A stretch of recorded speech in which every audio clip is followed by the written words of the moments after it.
Soy Andrés Felipe Arias. Quiero compartir con ustedes la historia de nuestro exilio y destierro. Es la historia de una de las más grandes injusticias cometidas en nuestro país, no solo contra un hombre, contra mí, sino contra mi familia. Es la historia de una condena sin pruebas, totalmente política y con una de las penas más altas que alguien pudiera imaginar. Todo empieza en el momento en que un juez me envió a la cárcel cuando mi hijo pequeño tenía un mes de nacido y mi hija 2 años. Pues bien, encontramos que aquel juez que me separó de mi esposa y mis hijos por 2 años es ahijado de matrimonio del mayor enemigo judicial que enfrentamos desde el gobierno que serví y defendí. ¿Por qué? Por vínculos que en ese momento se le detectaron a esa persona con personas asociadas al narcotráfico. Luego me acusó una fiscal general ilegítima, cuyo esposo es un exguerrillero que tiene vínculos probados con los jefes paramilitares que fueron extraditados a Estados Unidos por el gobierno que serví y defendí.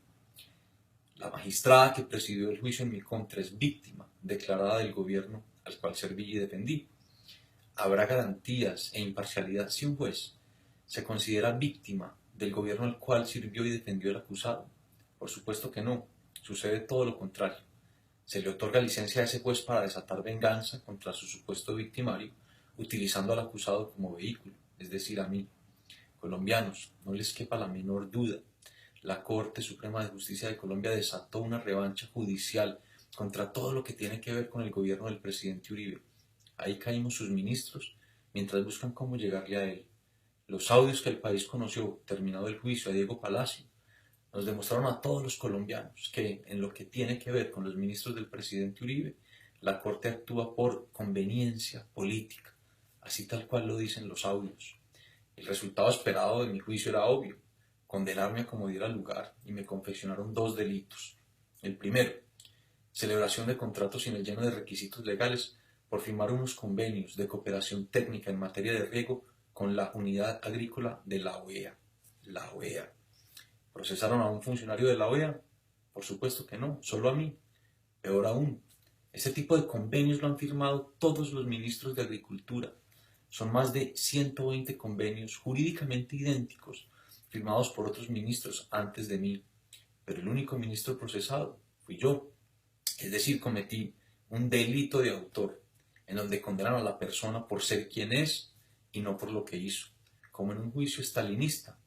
El segundo delito, por el que me condenaron, peculado a favor de unos terceros que le hicieron trampa al programa de riego.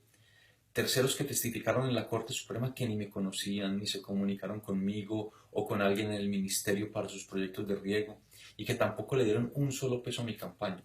Entonces se preguntarán, ¿con qué argumento me condenó la Corte?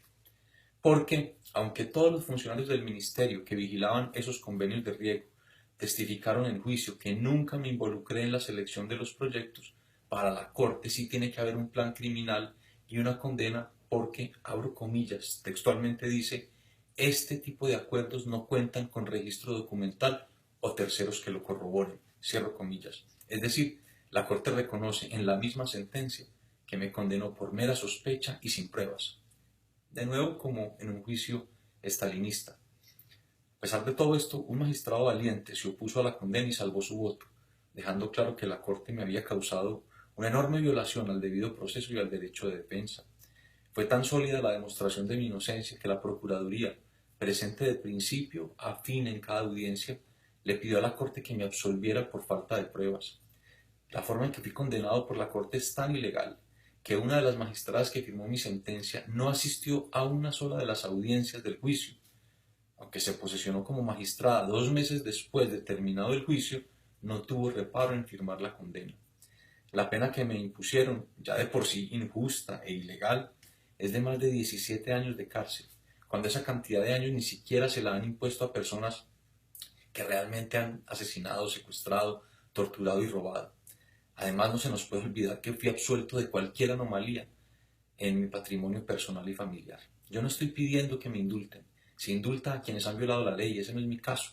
Lo único que pido es una segunda instancia, algo a lo que todos los seres humanos tenemos derecho cuando somos condenados penalmente, pero con jueces y fiscales verdaderamente imparciales, que no estén politizados, de tal manera que yo pueda demostrar mi inocencia en condiciones justas y transparentes. La segunda instancia es un derecho humano supremo, porque aun cuando se está ante jueces íntegros, estos se pueden equivocar. En mi caso no solo se equivocaron, sino que actuaron de manera ilegal para confeccionar la condena en mi contra, sin una sola prueba, solo para vengarse de un gobierno, pero llevándose por delante no solo mi vida, sino también la de mi esposa y mis 2 hijos. Muchas gracias.